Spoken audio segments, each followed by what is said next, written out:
So you're probably finding yourself here because you want to learn a little bit more about the statistical process control. Well, this was created by Walter Schuhart, who had a background in sciences and engineering, which pretty much led him to discovering this, on top of his tenacity to improve the industry in a more effective and efficient way. With this in mind, he also created a control chart, which he would describe as the formulation of a scientific basis for securing economic control, which basically was made out to determine what waste was produced on the average part on the manufacturing floor. From this, you can see that where exactly your data lies, whether that be the upper limit, the lower limit, or the middle. Generally, you want it in the middle just to know that everything's fine, but it can happen where it's in the upper or lower, and from that, you just have to analyze and control a pattern. Now, below, I also include different types of charts that can be used in the statistical process control.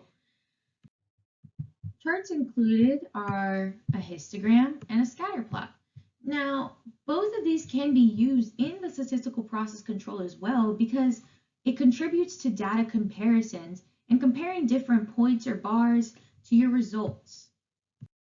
Now, if you want to better visualize this, you can think of a real world example. The one I'm thinking of in my head is on a manufacturing floor. Say you're manufacturing toolbox handles, and some come out too big, too wide, or even uncomfortable to hold.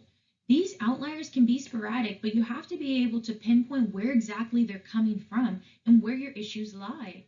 So, using a control chart, you can determine the patterns of what exactly is happening in your occurrences.